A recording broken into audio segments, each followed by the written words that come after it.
नमस्कार दोस्तों, मैं Raju Sen, international business trainer and motivational speaker. दोस्तों मैं स्वागत करता हूं आपका आपके अपने यूट्यूब चैनल जहां पर इंपोर्टेंट नॉलेज को हम क्रिटिकल नहीं सिंपल बनाते हैं। तो फ्रेंड्स, एक इंटरेस्टिंग टॉपिक आज आपके लिए लेके आए, how to export clay bricks from India. यानी जो क्ले की ब्रिक्स रहती है, ईंट जिसको बोलते हैं, ईंट को हिंदुस्तान से कैसे एक्सपोर्ट कर सकते हैं, उसमें प्रॉफिट मार्जिन कितना होता है, डिमांड कहां पे, कौन कौन सी कंट्री में इसका अच्छा डिमांड है, एचएस कोड क्या है, टाइप ऑफ ब्रिक्स कौन कौन सी जो कि इंटरनेशनल मार्केट में अच्छी पसंद की जाती है, लोग इसका ज्यादा व्यापार करते हैं, सोर्सिंग कहां से कर सकते हैं। अगर हमारी तरह आप भी मर्चेंट एक्सपोर्टर तो आप इसकी सोर्सिंग कहां से कर सकते हैं। ईपीसी एक्सपोर्ट प्रमोशन काउंसिल क्या इसमें लग जाती है, टॉप कंपटीटर कंट्रीज कौन कौन सी जिसके साथ में हमारा प्राइसिंग एंड क्वालिटी का कंपटीशन होने वाला है, डॉक्यूमेंटेशन क्या क्या लगने वाले हिंदुस्तान से अगर आपको एक्सपोर्ट करना है clay bricks to the international market. तो ये सब क्वेश्चंस का आंसर लेकर छोटी सी वीडियो में बने रहे हमारे साथ। सबसे पहले हमारा पॉइंट है प्रॉफिट मार्जिन। देखिए फ्रेंड्स, यहाँ पे प्रॉफिट मार्जिन आपको अच्छा खासा देखने को मिल रहा है। यानी क्ले ब्रिक्स अगर आप एक्सपोर्ट करना चाहते हैं तो आपको 80 से 100% तक का प्रॉफिट मार्जिन यहाँ पे देखने को मिल जाता है।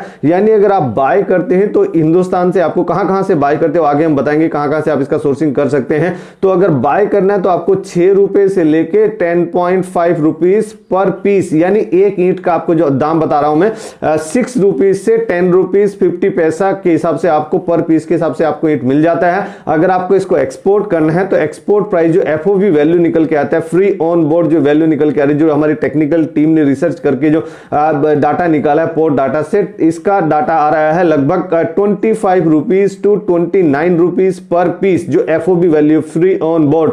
तो अगर 6 रुपए से खरीद के आप 30 रुपए में बेच दी तो लगभग आपको 300 से 400% तक का प्रॉफिट मार्जिन देखने को मिल जाता है, मैक्सिमम टू मैक्सिमम। लेकिन अगर सस्टेन प्रॉफिट मार्जिन की बात करें तो लगभग 80 से 100% तक का प्रॉफिट मार्जिन यहां पर इस बिजनेस में हो जाता है, इस प्रोडक्ट में हो जाता है। तो आप इसको टारगेट कर सकते हैं एक्सपोर्ट करने के लिए। अगर आप ऑलरेडी भट्टे का काम कर रहे हैं या फिर आपके पास ईंट है, आप ईंट का कोई बिजनेस कर रहे हैं तो आप उसको एक्सपोर्ट कर सकते हैं, उसको आप इंटरनेशनल लेवल पे लेके जा सकते हैं। आपको 80 से 100% तक का प्रॉफिट मार्जिन जरूर देखने को मिल जाता है।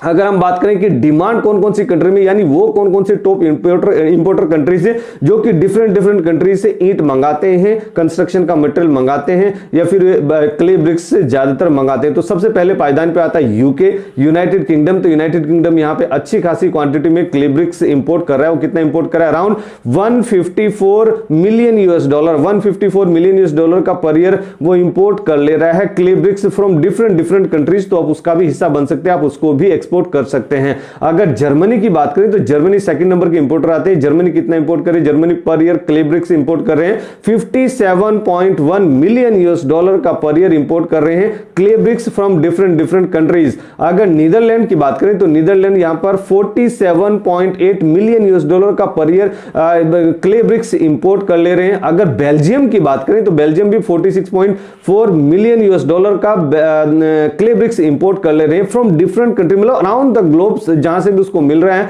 अच्छे रेट पे जहां पे मिल रहा है, अच्छी क्वालिटी जहां पे मिल रहा है, वो 46.4 मिलियन यूएस डॉलर का per year clay BRICS import कर ले रहा है। अगर यूएसए की बात करें जो हमेशा राजा की तरह इंपोर्ट करता है और एक्सपोर्ट भी करता है, यहां पे थोड़ा सा वो इंपोर्ट करने में पीछे, इसमें यहां पर USA United state of America import कर रहा है 38 मिलियन यूएस डॉलर का, 38 मिलियन यूएस डॉलर का पर ईयर वो क्ले ब्रिक्स इंपोर्ट कर ले रहा है। अगर इंग्लैंड की बात करें, इंग्लैंड और बहुत सारी ऐसी कंट्रीज, मतलब गल्फ कंट्रीज की बात करें, वो भी कंस्ट्रक्शन हिंदुस्तान से मंगाती है, पाकिस्तान से मंगाती है, नेपाल से मंगाती है। तो और कंट्रीज का भी आप नाम ले सकते हैं, लेकिन छोटे से वीडियो में इतना पॉसिबल नहीं हो पाएगा, अदरवाइज वो वीडियो बहुत ज्यादा लंबा हो जाएगा। तो टॉप 5-6 कंट्रीज ये बताए गए जहां पर अच्छी खासी क्वांटिटी में माल जाता है, अच्छी खासी क्वांटिटी में ब्रिक्स जाती है, तो आप उनको टारगेट कर सकते हैं। अगर एचएस कोड की बात करें तो क्ले ब्रिक्स का जो एचएस कोड है वो चैप्टर 69 में आता है, सब चैप्टर इसका 02 है, तो इसका एचएस कोड बन जाता है 69029090। इसको आप गूगल पे चेक कर सकते हैं इजिली, इसमें कोई इशू की बात नहीं है। अगर टाइप ऑफ ब्रिक्स की बात करें, यानी वो कौन कौन सी टाइप ऑफ ब्रिक्स है जो कि इंटरनेशनल मार्केट में अच्छी चलती है या फिर उसको लोग ज्यादा पसंद करते हैं या फिर उसको लोग ज्यादा एक्सपोर्ट करते हैं, तो इंटरनेशनल मार्केट में किस किस टाइप की ब्रिक्स अच्छी चलती है। जैसे सन ड्राइड ब्रिक्स, यानी सन ड्राइड ब्रिक्स मतलब जो सूरज की रोशनी में सूखी हुई हो, यानी वो पकी नहीं है, कच्ची है, यानी बर्न नहीं किया, अनबर्न्ड है, तो वो ड्राई सन की जो ओपन सन में उसको ड्राई किया गया, सुखाया गया है, तो बेसिक लेवल की ब्रिक्स रहती है। उसके बाद आते हैं burn clay bricks. Burn clay bricks यानी वो जली हुई है, मतलब वो पकाई गई है, तो वो जो भट्टे में पकाई जाती है वो वाइडली यूज किया जाती है कि उसकी स्ट्रेंथ आपको, कंप्रेसिव स्ट्रेंथ, टेंसाइल स्ट्रेंथ आपको अच्छी मिलती है, तो वो लॉन्ग बिल्डिंग्स में भी अच्छी काम आती है। तो कच्ची मिट्टी उतने, कच्ची जो ब्रिक्स रहती है, कच्ची ईंट जिसको बोलते हैं, कच्ची ईंट उतनी लॉन्ग हाइटेड बिल्डिंग में नहीं लगा सकते क्योंकि उसकी जो टेंसाइल स्ट्रेंथ है, कंप्रेसिव स्ट्रेंथ है, वो कम रहती है। तो बर्न क्ले ब्रिक्स ज्यादातर यूज होती है और वही ज्यादा फेमस है, ज्यादा एक्सपोर्ट होती है। Fly ash bricks. Fly ash bricks जैसे आपने कई बार देखो, पावर प्लांट है, थर्मल पावर प्लांट है, तो उस कोयले को जलाने के बाद में एक बॉटम एश निकलता है और एक फ्लाई एश निकलता है। तो फ्लाई एश निकलने के बाद वो डायरेक्ट सीमेंट में भी 30% डायरेक्ट मिक्सिंग रहती है क्योंकि फाइन पाउडर रहता है, फाइन पाउडर, तो उसका जो फाइन पाउडर है उसमें फ्रीजिंग प्रॉपर्टी रहती है, तो उसका फ्लाई एश ब्रिक्स भी बनता है। तो फ्लाई एश ब्रिक्स भी अच्छी खासी क्वांटिटी में लोग पसंद करते हैं। कंक्रीट ब्रिक्स, जो मतलब सीमेंट की, कंक्रीट की, जैसे कंक्रीट की फ्लोरिंग होती है तो कंक्रीट की ऐसे ब्रिक्स भी बनती है। जस्ट कंक्रीट की ब्रिक्स बनाते जाइए और उसमें दीवार आपकी खड़ी हो जाएगी, कोई इशू की बात नहीं है। Sand lime bricks. Sand lime bricks भी अच्छी खासी क्वांटिटी में हो रही है।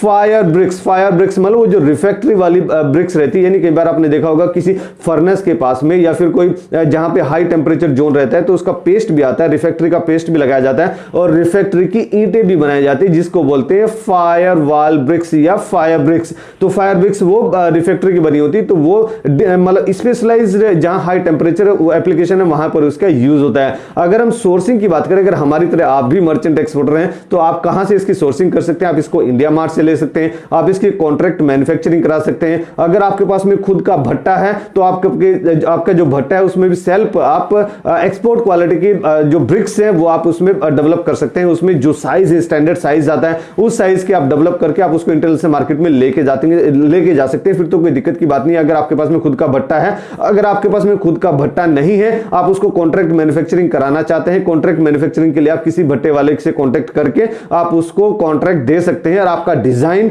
आपका जो स्पेसिफिकेशन है, जो केमिकल कंपोजिशन उसमें रहेगा या फिर जो डायमेंशंस आपकी रहेंगी, जो वेट रहेगा वो आपको डायमेंशन, वेट वो सब आपको उसको दे देना है और उसके साथ में कॉन्ट्रैक्ट मैन्युफैक्चरिंग कर लेनी है। बहुत लोग इस काम को कर भी रहे हैं। अगर ईपीसी की बात करें, एक्सपोर्ट प्रमोशन काउंसिल यहां पर क्या लग जाती है, तो इसमें कैपेक्सिल लग जाती है। जैसे सीमेंट के केस में भी आपको कैपेक्सिल लगाता है, यानी chemical and allied product export promotion council. तो ये केमिकल का कोई इसमें यूज हो रहा है तो इसमें कैपेक्सिल इसलिए लग जाता है। अगर टॉप कंपीटिटर कंट्रीज की बात करें, यानी वो कौन कौन सी टॉप कंपीटिटर कंट्रीज जिसके साथ में हमारा प्राइसिंग एंड क्वालिटी का कंपटीशन होने वाला है, तो आपको सबसे पहले कंपटीशन फेस करना पड़ेगा बेल्जियम से। बेल्जियम इंपोर्ट भी करता है क्ले ब्रिक्स का और एक्सपोर्ट भी कर रहा है, तो बेल्जियम के साथ में आपको जो फेस करना पड़ेगा। बेल्जियम यहां पर पर ईयर कितना एक्सपोर्ट कर रहा है? पर ईयर बेल्जियम एक्सपोर्ट कर रहा है 155 मिलियन $1 का क्ले ब्रिक्स एक्सपोर्ट कर दे रहा है। अगर जर्मनी की बात करें तो जर्मनी यहां पे 105 मिलियन $1 का per year clay BRICS export कर दे रहा है। अगर नीदरलैंड की बात करें, देखिए नीदरलैंड भी,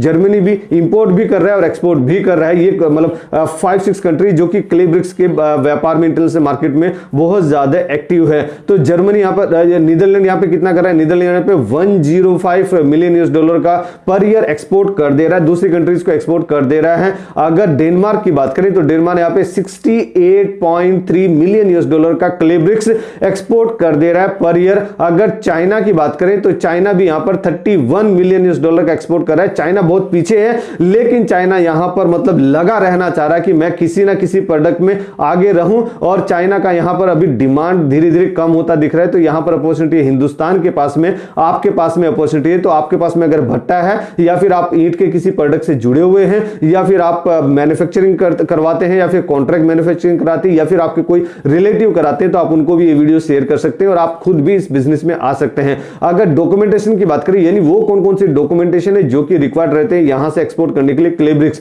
तो जो मैंडेटरी डॉक्यूमेंट्स रहते हैं जैसे IIC, GST, RCMC, AD code, registration, packaging list, invoice copy, तो ये सब तो जो मैंडेटरी डॉक्यूमेंट रहते हैं वो तो आपको लगते ही लगते हैं। उसके अलावा टेस्टिंग रिपोर्ट हो जाती है, जो आपका बायर आपसे कई बार मांग लेता है कि इसमें केमिकल कंपोजिशन पोजीशन क्या है, जो इंस्पेक्शन सर्टिफिकेट जो थर्ड पार्टी से वो कॉन्ट्रैक्ट कराता है कि थर्ड पार्टी से मुझे इंस्पेक्शन करवा के देना है, जो एसजीएस वगैरह जो कंपनी रहती है उनसे आप मतलब वो ही करेगा, आपको उसके लिए कोई खर्चा करने की जरूरत नहीं है। बायर खुद इंस्पेक्शन कंपनीज को आपके पास में भेजेगा, वो इंस्पेक्शन करेंगे और आपको इंस्पेक्शन सर्टिफिकेट दे देंगे। सर्टिफिकेट ऑफ ओरिजिन आपको लग जाता है, जो आपकी चैंबर ऑफ कॉमर्स से आपको मिल जाता है कि ये कौन से कंट्री का प्रोडक्ट है, सर्टिफिकेट ऑफ ओरिजिन वहां से आपको मिल जाता है। तो फ्रेंड्स अगर ये वीडियो आपको पसंद है जरूर आप इसको लाइक कीजिए, अपने फ्रेंड्स एंड फैमिली में इसको जरूर शेयर कीजिए। हर एक उस हिंदुस्तानी को शेयर कीजिए जो कि इंटरनेशनल बिजनेस में आना चाहता है, हर एक उस हिंदुस्तानी को शेयर कीजिए जो कि जॉब कर रहा है और बिजनेस में आना चाहता है, हर एक उस हिंदुस्तानी को शेयर कीजिए जो कि ब्रिक्स का काम कर रहा है, ईंट का काम कर रहा है या भट्टे का काम कर रहा है या फिर कॉन्ट्रैक्ट मैन्युफैक्चरिंग करा रहा है ईंट का। और हमेशा की तरह से खुश रहिए, मुस्कुराते रहिए और हमेशा ग्रो करते रहिए। अगर मेरे द्वारा दी गई जानकारी से आप खुश है या फिर कोई उसमें